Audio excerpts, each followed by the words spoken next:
land. So even in your darkest night, hold on to the light. And please know, oh, you've got the victory. I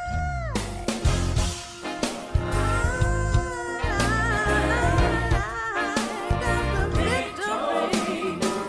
I got it. I got it. I got the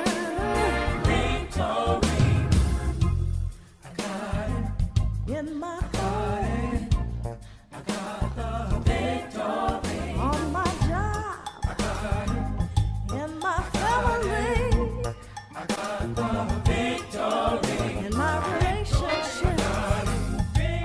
I got it. When I pray every day, I got it. When I walk, what I talk, when I practice, what I preach.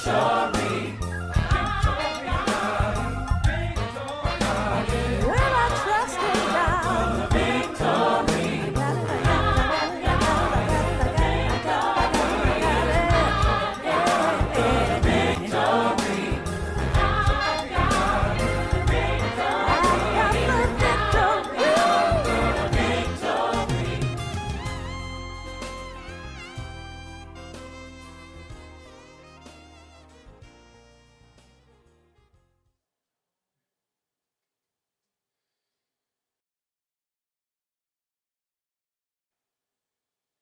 Good morning, Heart and Soul. Good morning. It is good to be back in the pulpit as the one to bring the message. And I mean just to bring it. Oh, thank you. It was a little foreign. I certainly have been here every week and introducing and doing the link, the segue to my dear brother. Let me just say thank you to Reverend Amon. Thank you, Reverend Amon, for blessing Heart and Soul as you have for the past 2 Sundays, and what a cadre of folks have been aware of, because we invited folks who have taken classes, because we knew that the prayer intensive with Reverend Amon facilitating it was really, you needed to come in at a certain level of awareness. And so he was with us for the past 2 Saturdays, and it turns out in the pulpit on Sunday. So I have had the blessing of being just doused, completely immersed in, splashed upon, all of that, the full receptivity of my spirit, grateful for his generosity of wisdom, of love, all of the good stuff. Thank you, my dear brother, Reverend Amon. Thank you. On this adventure in faith, it's what's required. We're going to have to call our friends into service on every level to support us, for us to support them, for us to be in. This is what community is. And that's what we are about at Heart and Soul. So we are truly on an adventure in faith. And this is I don't even know why I mark time like this. I guess I'm a fan of the calendar. Because I'm about to tell you that this is the last Sunday in March, which means that we're completing Women's History.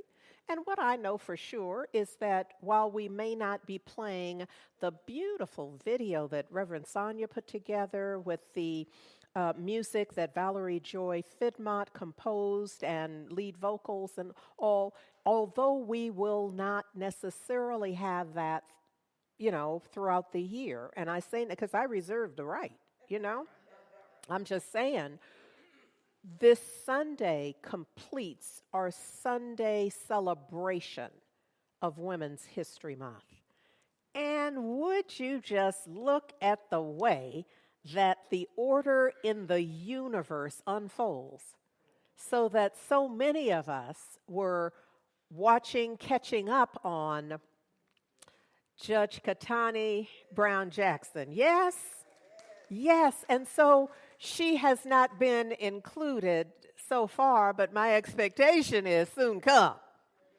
soon come will be absolutely a part of our women's history, our Black history, our lives. This is on so many levels answered prayer. Let's just be clear. Answered prayer. It is a historic nomination. I just have to tell you that, I'm a child of the 60s. And in 68, when I served as a youth member of the National Board of the YMCA. And as I was speaking in board meetings then in 68 and 69, I really believed. I didn't have any thought of what 2022 would look like. I just didn't. If somebody had said, well, what about 2022? How would you even say the words? I just had nothing. There was no thought about a 2000, anything. But I knew that certainly before now, I thought way before now, we'd be over talking about first. I really did. I thought we'd have put that behind us because we'd be so accustomed to women everywhere where they made a credible contribution, which would be everywhere. And people of color, Black folks, I just had a different idea that ending the first quarter of 2022, that I would be saying that Judge Jackson is the first Black woman nominated. And there's no way to get in a position without a nomination. So it's not like the nomination in this case is an exception. This speaks to the entire process. It's a nomination process. And so the first one nominated. What I love, though, is that President Biden said he sought a candidate with exceptional credentials, impeachable character, unwavering dedication to the rule of law, that he sought a nominee much like Justice Stephen Breyer, who is wise, pragmatic, and has a deep understanding of the Constitution as an enduring charter of liberty. He sought a judge committed to equal justice under the law, who understands the profound impact the Supreme Court's decisions can have on the lives of American people. And with that intention, he nominated Judge Ketanji Brown Jackson. Come on, President Joe Biden. Our former president, mine for the rest of my life, President Barack Obama said, I congratulate Judge Ketanji Brown Jackson on her nomination to the Supreme Court. Judge Jackson has already inspired young Black women, like my daughters, to set their sights higher. And her confirmation will help them believe that they can be anything that they want to be. I relish in those times when we are given evidence, that the evidence reminds us that this idea that we are living in infinite possibility, because life can give us a sense that that's only for the dreamers. You got to be on something to stay in that consciousness of infinite possibility. Sometimes we go there like, why would you see how it is? Why would you still be thinking? Why would you still be dreaming? Why would you still be aspiring? Why would you still be affirming and declaring? Well, because it's true. I don't know what it will take.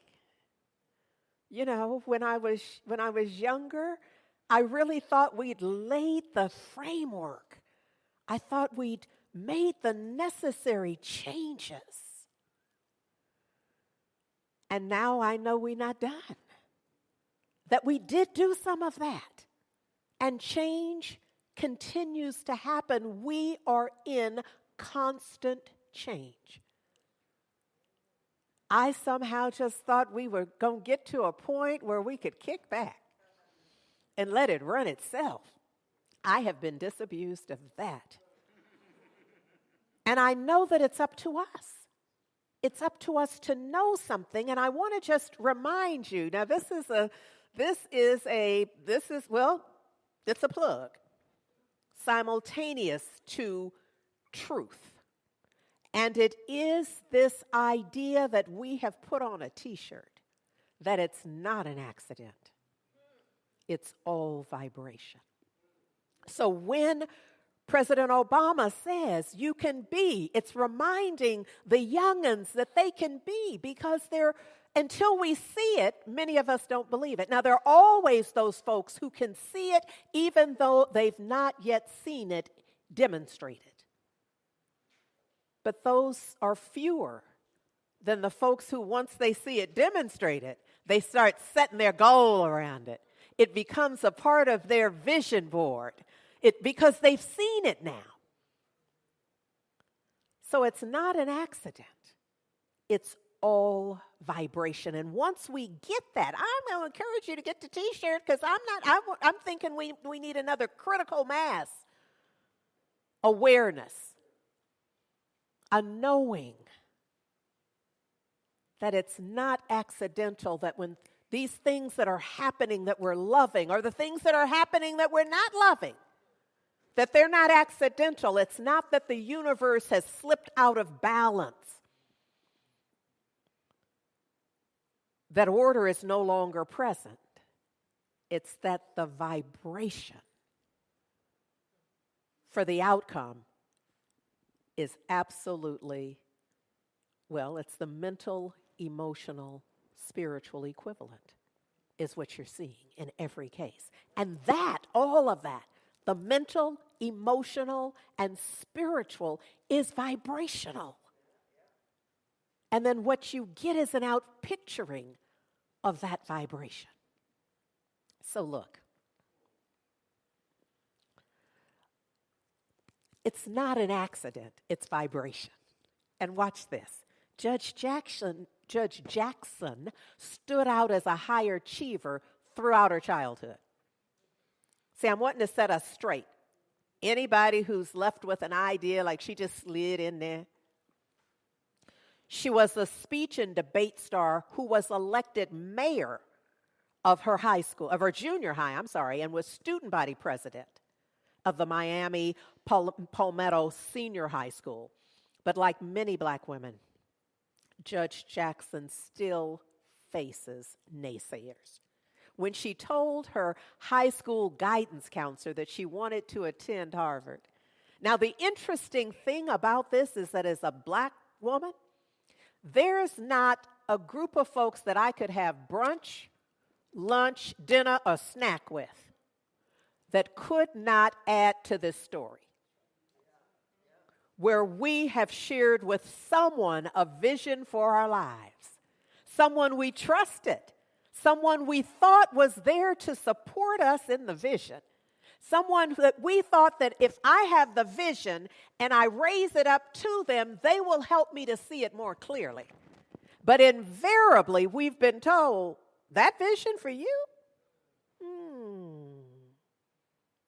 I'm sorry, I don't want you to get hurt.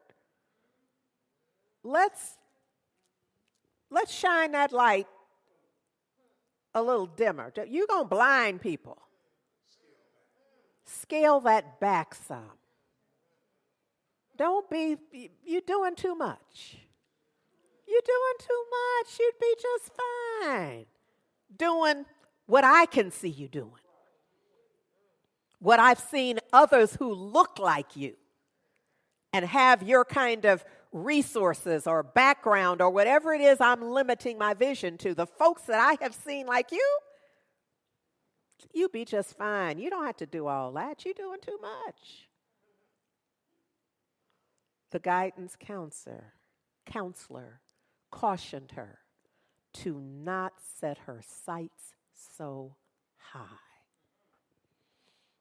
Some people see the ministerial, their pastor position, in a similar way as a guidance counselor. Well, let me just go and say, go ahead, set your sights high. In fact, that's what's required. And then continue to update them. Set it high, and then review it from time to time and see if we can't scoot it even higher. And I say that because what's the alternative? Dumb it down? Restrict it? Bring it down? Hide it under a bushel? No. So it turns out, as we know now, because, there's so many of us who don't live in the region where she is, so we didn't necessarily know about her before. Many did and do. But here's the bottom line. She did go to Harvard.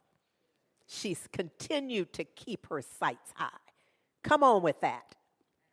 She went to Harvard, graduated magna cum laude. She then attended Harvard Law School, where she was an editor of the Harvard Law Review, and then graduated from there cum laude. So not only went, but wore it out. I'm just saying. Wasn't just there, and you had to check the roll to see that she was. She was there showing out, letting her light shine bright. Now, I know it sounds like I'm talking about her, but y'all know how I do. I'm talking about us. I'm talking because there's only one of us. So there is that aspect of her that is in each and every one of us. Not that we're going to be on the Supreme Court. We're not. There are not enough seats. But there's something that we are not yet considering because someone has looked at us like, not that. That's a little too much. You're a little too loud, a little too bright, just too much. So I've come today to say, let all that much out. Come on, do that. But I also have to say, and, there are those who say, well, Rev, you can stop preaching, and now you can start talking about some other views around this because I feel like I can't move forward with this without saying that I'm also wanting to just bust up a myth. And it's the myth of affirmative action because we have lost our minds around affirmative action and the way we're talking about it now. Because when we first began having the conversations, and I was present in some of those, I was around in that time, so that's not hearsay, but it was to really to set the balance in a way. It was to set right what we realized was wrong, that there were systems in place that were working in ways to keep folks out entirely, that they had no opportunity.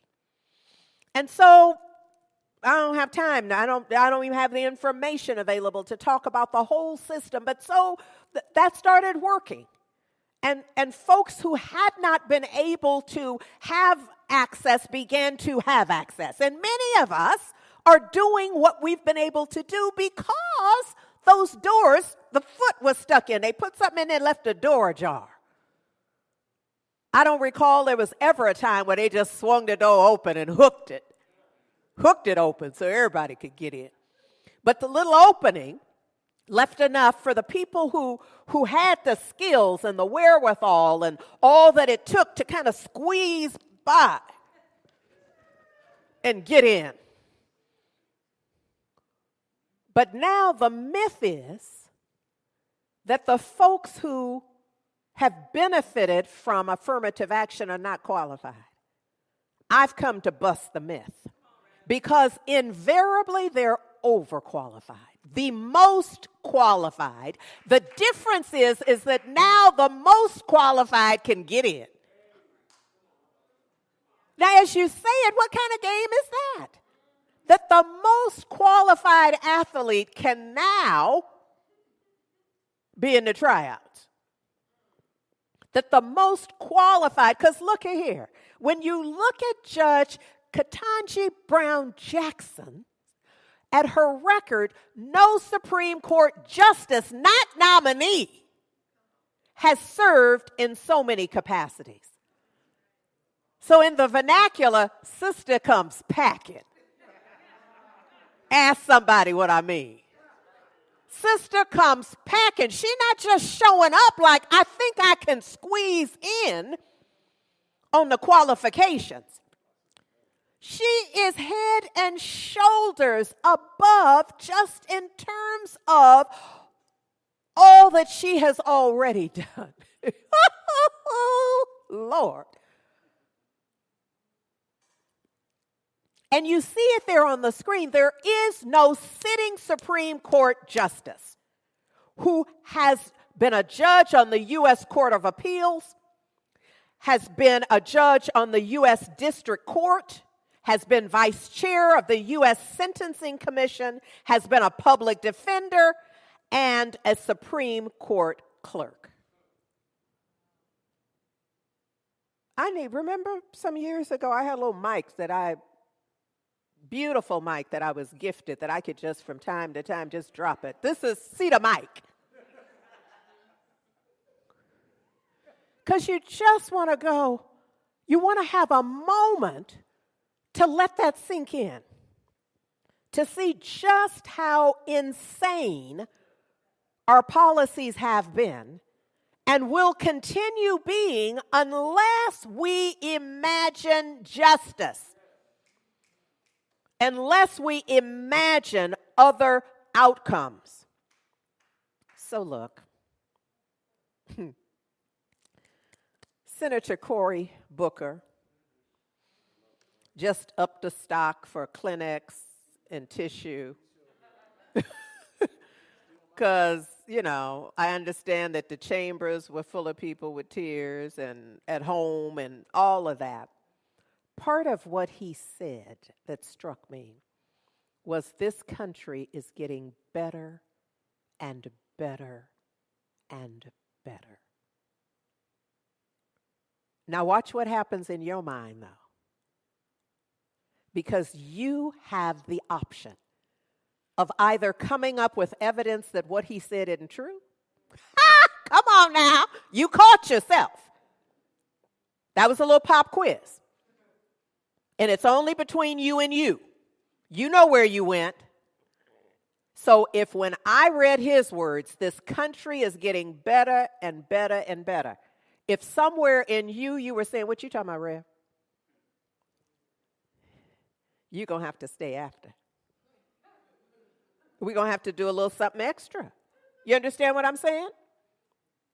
But if, on the other hand, when I read his words, this country is getting better and better and better, you were in the realm of, praise God. Yeah, sure enough. Whether you see all the evidence, see, it doesn't, where you are in mind, your availability to it has nothing to do with whether there is evidence to the contrary or evidence supporting it. It's where are you going to go? You stand there choosing. What are you going to feel about this?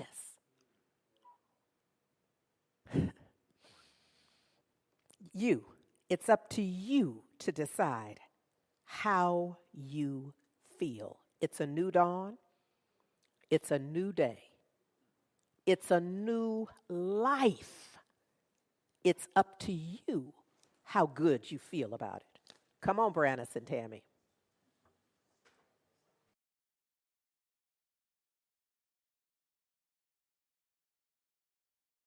Birds flying high, you know how I feel. Sun in the sky, you know how I feel. Breeze drifting on by, you know how I feel. It's a new dawn, it's a new day, it's a new life for me, and I'm feeling good, yeah, feeling good, yeah, yeah. fish in the sea. You know how I feel. River running free. You know how I feel. Blossom on the tree. You know how I feel. It's a new day. It's a new dawn. It's a new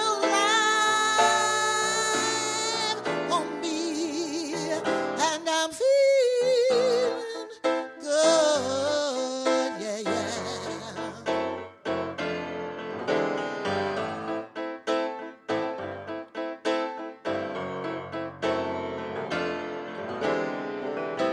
Dragonfly in the sky, you know how I feel, don't you know?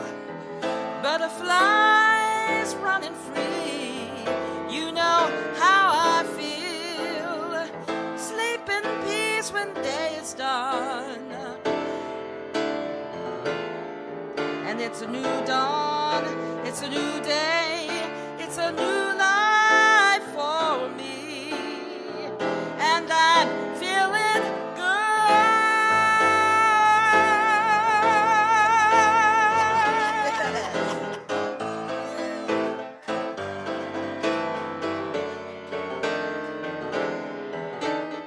Stars, when you shine, you know how I feel. Scent of the pine, you know how I feel. Freedom is mine, and I know how I feel. It's a new dawn. It's a new day. It's a new life for me.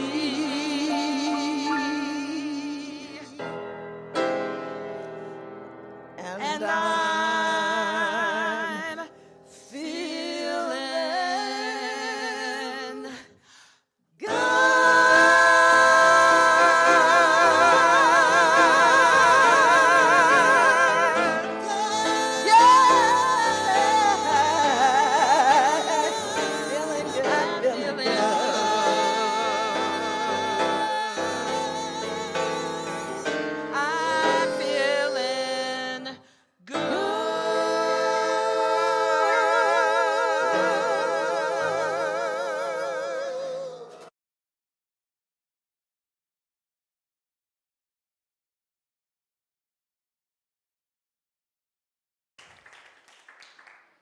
Oh, heart and soul. So that was actually Valerie Joy Fidmont, Brannis McKenzie, and Tammy Hall. Yes.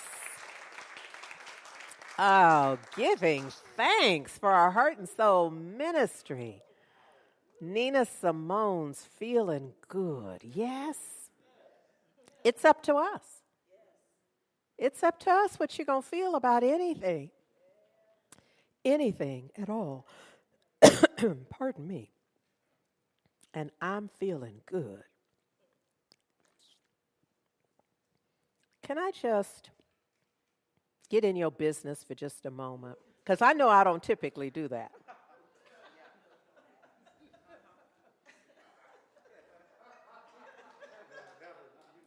Find something to feel good about. The world does not have an obligation to bring good to your doorstep so you can feel good. Because sometimes we kind of act like I'm only going to feel good if y'all act like I want you to act. If you do if the pundits are saying what I want to hear. If the neighbors are doing what I want them to do, if the community feels like I need it to feel, if this, if that, if the other thing, just find you something in all that so that you can feel good. You know, feeling good in the context that I'm speaking of it, is not to be taken lightly. Because if you don't feel good about something, no offense, but you're not going to be much good to us. Because the work that must be done from an energetic place where if you don't feel good enough to do your part, we're not going to get the thing done in the way that it's designed. Does that make sense? If not, think about it. It'll come to you. Look, I have been, Lord. So look, in this idea of feeling good, I'm just going to kind of drop kick Galatians 6 and 9.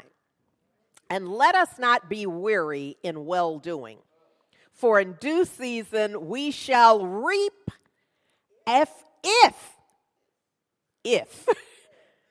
we faint not, if we don't fall out, if we don't decide we don't feel well enough to, if we don't decide we can't if we don't decide that it's all set up against us and that's why we're not participating, if we don't quit before we even try, is the idea here. I just want to say feeling good has a benefit in the work of the people. And the people's work is essential. So let us not get weary in the work that is ours to do and the way that we are called to be. Let us not just wear ourselves out in thinking about how hard, difficult, challenging it is. Yes? So on Saturday, yesterday. Ooh, Lord, so much life has happened since then. I'm talking about 24 hours ago, and I was trying to figure out anyhow. Reverend Amon shared a scripture in John with us in the prayer intensive, and one of the participants, let me just say, thank you, Sheila. One of the participants actually brought up another similar scripture that has another portion in it that I'm going to get to. And I wanted to, her comment kind of haunted me that sometimes when we talk about some of the healings or this particular miracle of healing on the part of the master teacher Yeshua that the world ultimately came to call Jesus, that we kind of maybe harp too much or put too much focus on the point. In this particular scripture in Mark 9, it happens a little later, but let me set up the story. That first of all, in Mark, at the very beginning of Mark 9, it's verse 2. We know that the master teacher, Yeshua, has been away for 6 days. And I just want to drop this lug real quick, that he took Peter and James and John with him up on the high mountain, and he had an experience there that I'm not talking about today. So I'm trying to manage my words and my attention so I don't end up giving a talk that I'm not here to give. And but now they've come down. But what I need you to know is those three names, Peter, James, and John. Because all of the disciples, all of the disciplines that are being represented have corollaries. And so we know, many of us know right away, when you think about Peter, you're talking faith. When you think about James, you're thinking wisdom. And when you think about John, you're thinking love. When you're talking about the disciples. So I need us to start here just real quick so we have a place of common understanding. So the master teacher is off with wisdom, love, and faith. And the other disciples are in the town and they're doing what he has taught them to do. So now they return. And when they return, the first thing that shows up here, and let's be clear, this is not recorded history. So, this is not a story from tip to toe. It's catching the pieces that somebody decided they wanted to tell in the way they wanted it told. But no matter what they did with it, within it is the metaphorical gem that allows us to see something else. Yes?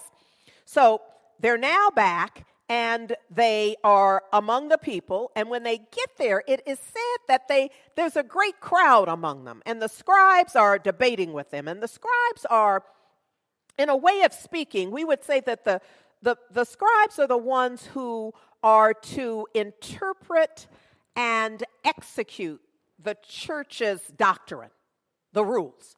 They're the ones who are disciplining the folks. They're like, no, you can't do that. And no, that's wrong. What it says is this. This is the way it goes. And yes, keep doing more of that. Follow what she's doing. Don't do what he's doing. They're doing that. So the master teacher is said to have asked them, so, what's going on here? Now, no, don't get off point. Okay. So there's a man in the crowd who answers. Now, to me, there's something about each of these pieces. Why is he the one answering? Why isn't there somebody in authority who's then going to say, we over here handling this bit of business? Or why isn't one of his own disciples saying, here's what's going on here, master, because we blew it and they upset because they don't know why we can't do what we here supposed to do. But he's not the one. There's a man who is unnamed and unnumbered in any way. It's just a certain man.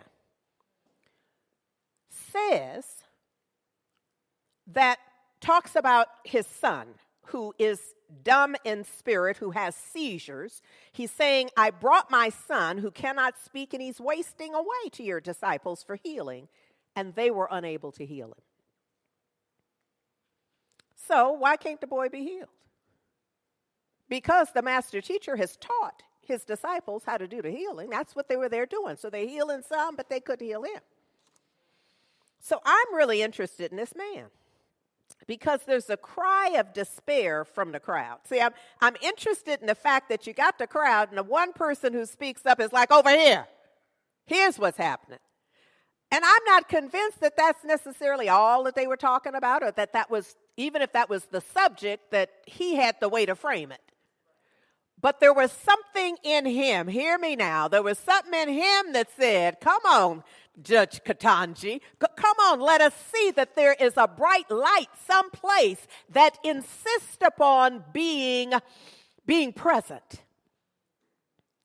Being present. So even in his despair, even in his challenge, he's the one who speaks. And the master teacher is said to have said, well, bring him to me. And they brought him. And when they brought him, it said that he immediately convulsed in seizures. Now, there are those Bible scholars who would connect that with the book of Enoch and say that that all had to do with a certain level of healing and how other spirits would respond in the presence of the divine master teacher. But I'm not here to talk about any of that part of it. He asked him, how long has he been like that?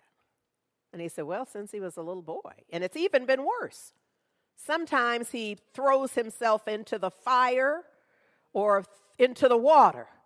And it's just, you can see how that must be. I mean, any of us can be just like, oh, Lord, no, not the child. And what a life that must be for the family. And so the father says, if you could help, if you were, if you could heal him, that would be like a good thing, if you could. But hear the way I'm phrasing this. He says, if you could heal him. And the master teacher's response is, if you were able to believe. So the thing is, if if you could just, if you could. He said, well, if you were able to believe, everything, because everything is possible to the one who believes. So if we go if, come on, heart and soul. If you could believe. I know you waiting on some other ifs. If Congress could just, if law enforcement could just, if the prison system could just, if the education system, if the local schools, if the unions, if the, if you could believe. If you could just believe, though. Everything. Isn't that what the way it? Check out a few different translations. The idea is still everything, all things are possible to the ones who could do that. So if we go if, and immediately it said, and this is what came up in the prayer intensive. Immediately, it is said that immediately the father of the boy cried out, weeping, and said, I believe, my Lord. Help thou my lack of belief. Help thou my unbelief. And I'm wanting to make sure we get that this is not self-condemnation. When we pull over and park here, this is not, we're not blaming folks for not having, because one, I'm not convinced there are really degrees of faith. I'm just saying, you either wet or you're not. How wet you are, I don't know who can discern that. When it comes to faith, you either faith or you not. And so he is. And we know that because what? What are y'all talking about? What's going on here? Over here. We get my son healed. That's what we're trying to do. Come on. Because if you could just, you're like, if. Well, if you could just believe, the thing could be done. And he's like, I feel that. Because I believe. But you see, where I want us to be aware is that, you see, unlike we're in the season now where things are beginning to bud. The buds, and we know we're looking forward to the blossom. And don't you love it when we can anthropomorphize nature? And so you see the magnolia bud, or you see the rose bud, or you see whatever the bud is that you see in your neighborhood or your backyard or on the street. And we would never imagine that the bud is looking at the one that has already blossomed and said, why I got to be the bud still? Why can't I be the bloom?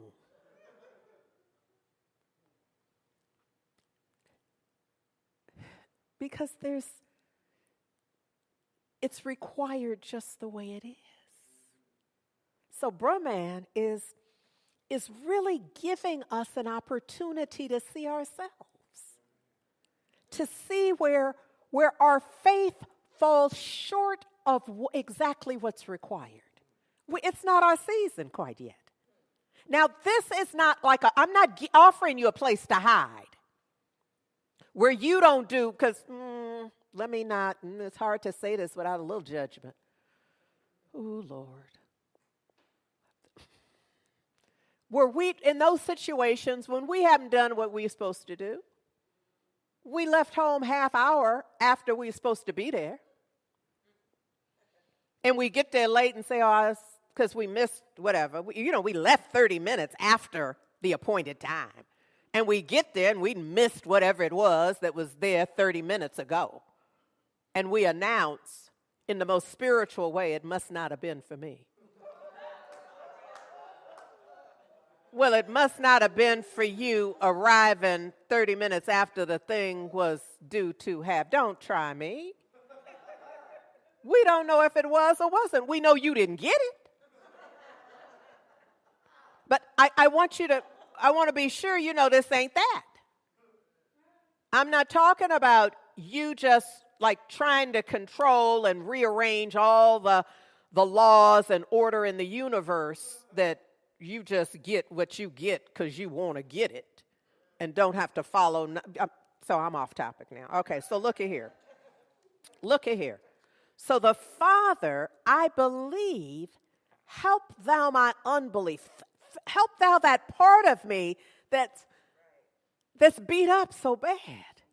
Help that part of me that watched the hearings, the confirmation hearings, and couldn't hear that none of that mattered. Help that part of me that really got myself worked up because there was some foolishness. I believe, help thou my unbelief. That part of me that got pissed off, my blood pressure shot up, that part of me that it disturbed my meal wasn't rightfully digesting on account of the way I let them get to me. The way I let some mess, some foolishness, some stuff that isn't even true work. Am I the only, is any of this making sense? Somebody going to have to put something in the chat. Whether this is making sense. Come on now. Help thou my unbelief. I believe, which is why I was tuned in. You see what I'm saying? That's why I was tuned in and Googling simultaneously. But even so, I found myself tripping. Help thou my, I got this part. Help that part that I let wear me out. That I let interfere with the next thing that could have my attention if I knew I could just be feeling good. If I was willing to go with the divine flow of the thing that as I understand it, but instead I'm stuck in the unbelief part.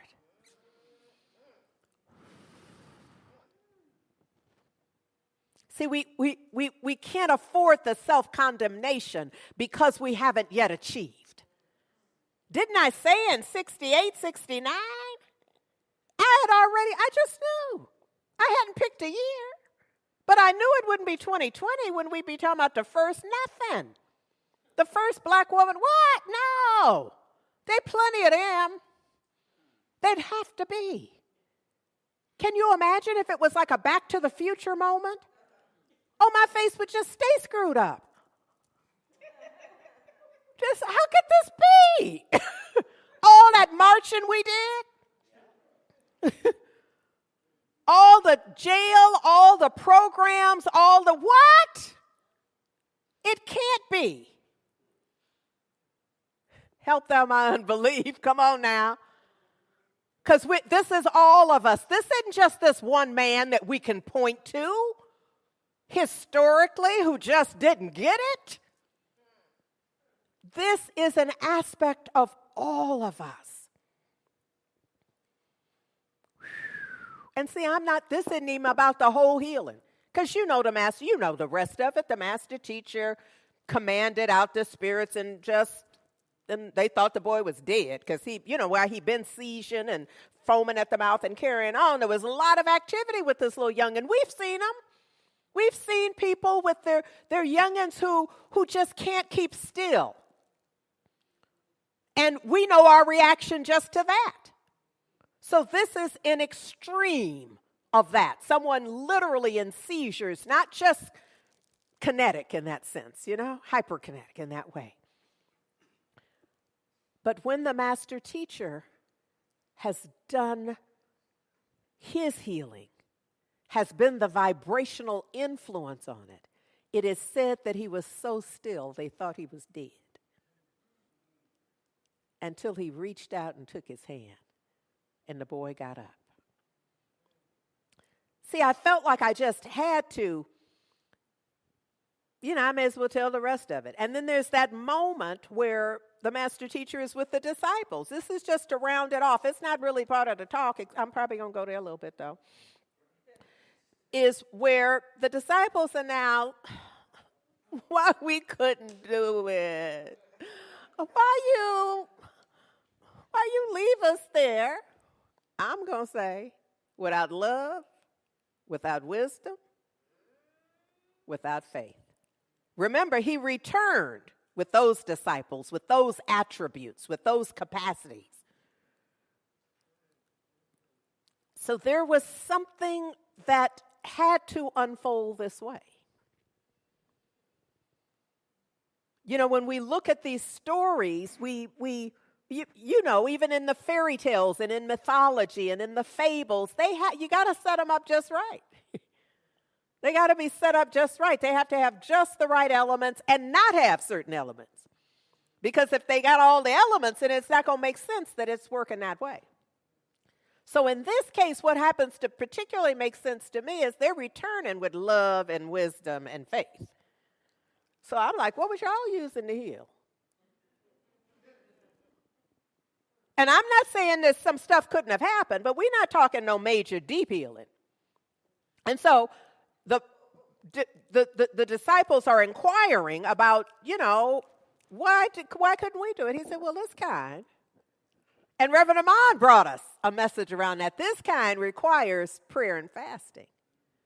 And however you see prayer and fasting, and Reverend Amon supported us with that, I'm going to today just kind of put an umbrella over it and a broader sense around it and acknowledge that what we're really talking about is focused attention, clear intention, and then focused attention on the clear intention. Because I don't know about the rest of you, but I fasted. I've done extended fast. But I've also been fasting and then found food in my mouth. Now, if you haven't ever fasted, you don't know what I'm talking about. How you call that a fast, preacher, if you got food in your mouth? Well, I started out without a clear intention. I started out fasting and then had lunch. And realized during the lunch, I was no longer fasting. This is why, I'm trying to tell you that in the human condition, there are those ones that you can't do that. Now, see what, this was just my fast. I wasn't out there. Nobody was depending on my fast directly as a dot-to-dot corollary. I had no agreement with anybody but me. But I think we're often in the world in agreement, and we don't have a clear intention to do what we said we go do and be what we said we gonna be. So we just kind of in and out of it, wondering why it's not working. Because you're not on point. Because you're not crystal clear. Because you're not focused. Because you're not doing the right thing. You're not being in alignment with what is required for the kind of outcomes that you have determined or that your heart desires. That your heart desires. I'm going to close with this, I think. Oh, Lord. Well, I'm close. No. Okay. All right. So, nope.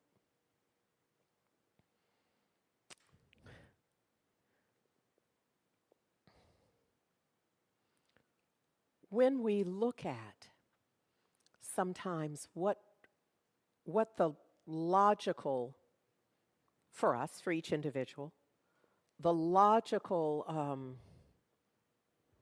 flow, there's another word I want, unfolding of the situation circumstance. We're always jumping to a conclusion because there are dots that we're connecting. We act like the universal divine dots. They're not, they are dots. And we say, this happened and this happened and this happened, well, then this is what's going to happen.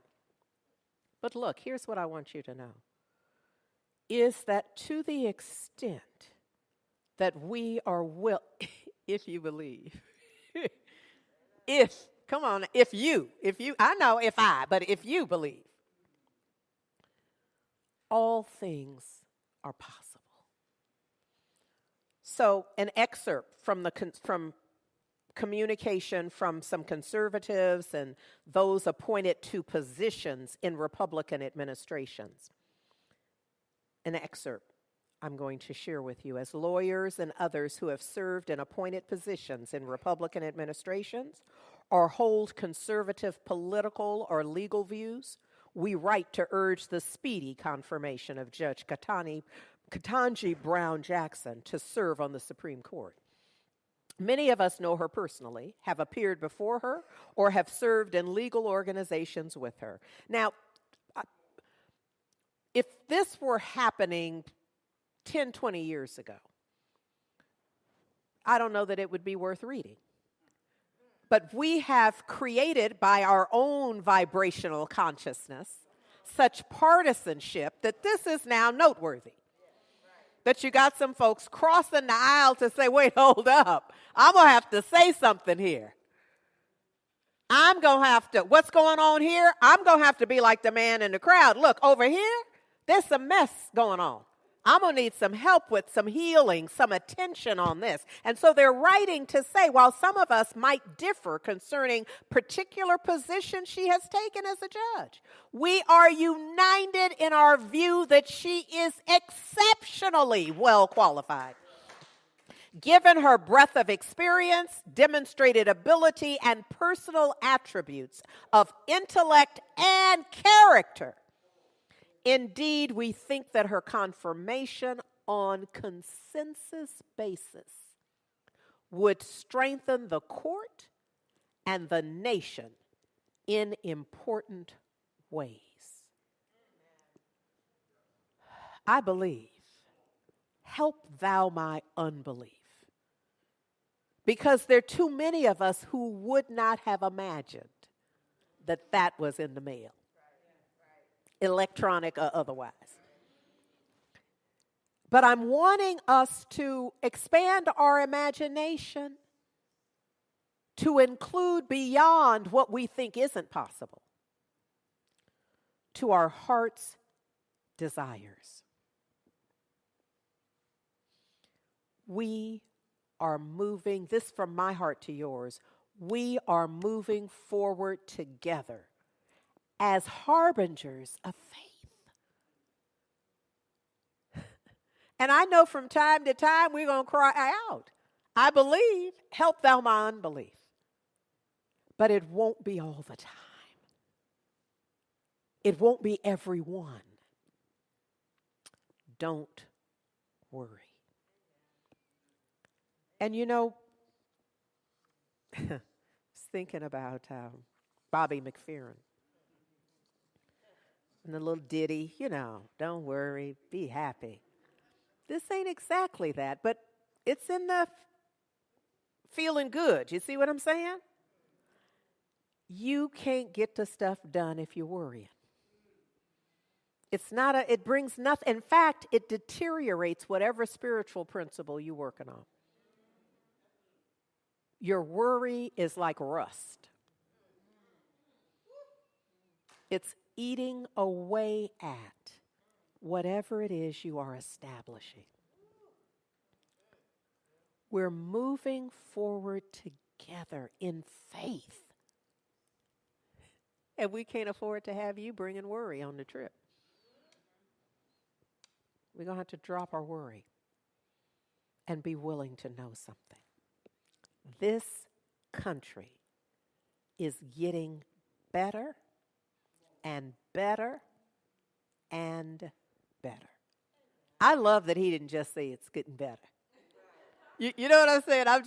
I'm a word girl in that respect. He could have just said this country's getting better. Gone on off. But no, this country's getting better and better and better. How sweet it would be. Nina Simone sang a song, I Wish I Knew How It Would Feel to Be Free. That's on us to begin feeling free, begin imagining freedom. She says, if I found I could fly, I'd soar to the sun and look down at the sea. I'd sing 'cause I know how it feels to be free. This time I mean it and I'm accurate when I say, come on, Brannis and Tammy. Bring us, I wish I knew how it would feel to be free.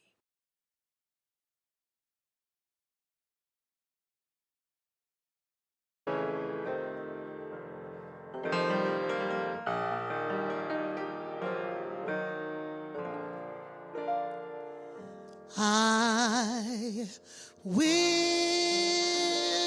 I knew how it would feel to be free. I wish I could break all these chains that are holding me. I wish I could say all the things that I should say. Say 'em loud, say 'em clear for the whole world to hear.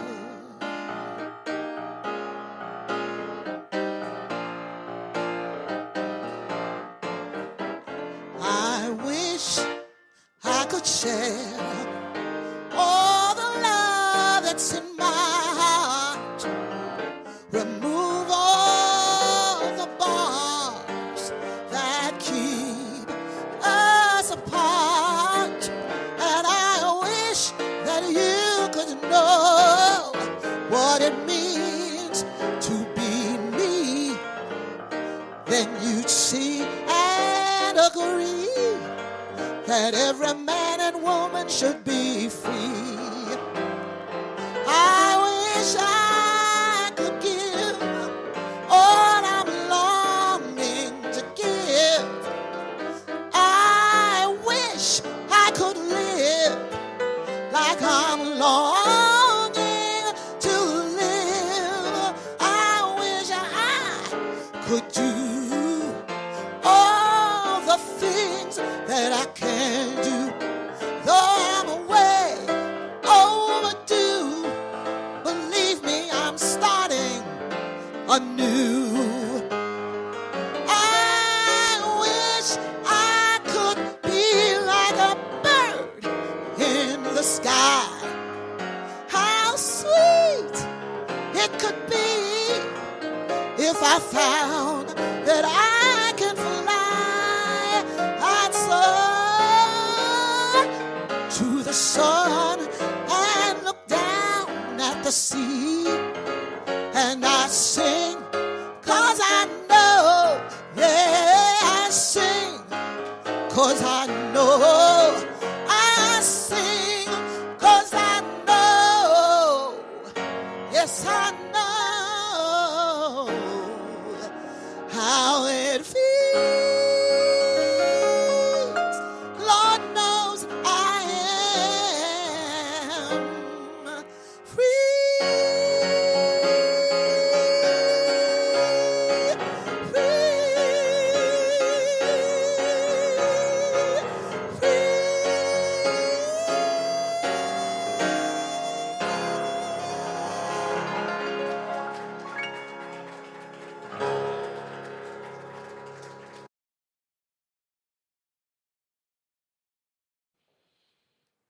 As we center ourselves for our closing prayer,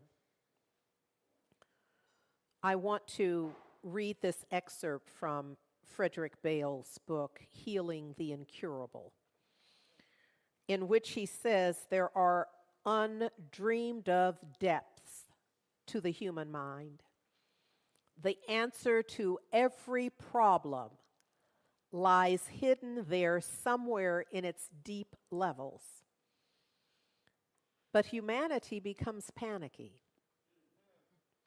The winds of his surface emotions whip up our conscious mind until our true knowledge has no chance to assert itself.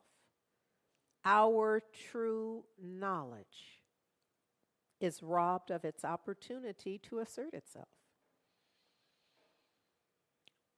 Then, having made a mistake, he has less confidence in his judgment next time, and the vicious cycle repeats itself. During all this time, the knower rests quietly within him, and at any point would have guided his judgment so long as he did not give way to fear. For the thing that is twisted and tangled to our panicky human view is a straight line to the infinite knower, stretched in smiling repose. You know, that smiling repose, that notion is from Ralph Waldo Emerson. And so I just ask you to join me in an awareness and recognition that the infinite knower is stretched in smiling repose, available, welcoming. So in recognizing the infinite knower, I recognize that it's everywhere, always present. That as A Course in Miracles says, God is in everything I see because God is in my mind. So in my mind, I see the divine living me living the life of the divine, breathing me. The divine is breathing me. I see me breathing the breath of the divine. And I see this for everyone. I recognize right where I am, perceiving through my own means of perception that this is simply true. I'm recognizing that this is how it's all working in the world. That each and every one of us is being breathed even as we are breathing. That each and every one of us is being lived even as we are living. That each and every one of us is in joy even as joy is in us. Oh, I'm giving thanks for this awareness, for this divine recognition. Because it is in this recognition that is also revealed to me the divine unification, that I am one in all that is. That God is in everything I see because God is in my mind. God is in me. I am in God. God is in me. I am in God. God is in me. I am in God. That there is only one. Not when it's convenient to me to declare God is all there is, but that I have a responsibility for discerning God in all as all. And that once I do that, that gives me access to discern the truth of my being in everything.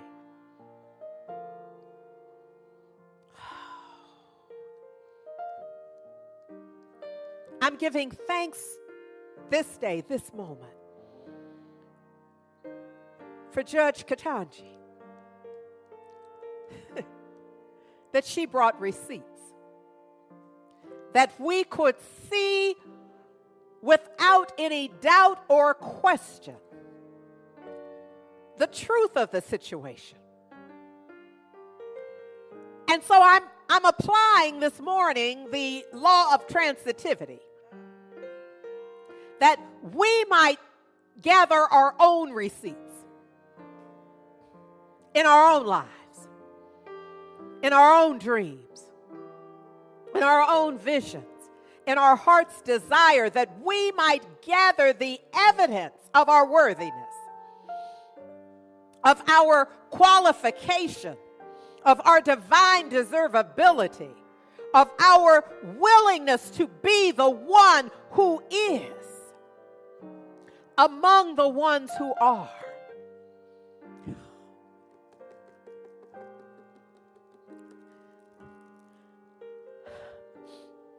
I'm in joy this morning because I believe and my unbelief has been helped, has been lessened, so that I am willing to stand knowing some outcomes that have not yet unfolded. I'm not waiting to the unfoldment before I can declare it good. I'm declaring it from right where I stand now in attention, with my attention on my intention. I am knowing that some outcomes can be known by me before they unfold. Father, I believe. Help thou my unbelief. Help thou my doubt. Help thou my flippity-floppity nature. Help me know that right where I am, the whole perfect and complete nature of the divine is. And that in gratitude and thanksgiving for that brought me here, that fuels me, breathing me, loving me, living me now, that allows me to see something beyond this now moment, within me now, available to me. I give thanks. I give thanks for every barrier released, for every lock opened, for every perceived limitation removed. It is an absolute perfect gratitude for the perfect unfoldment of the law, of the love of the divine active in my life and in all life, that I give thanks.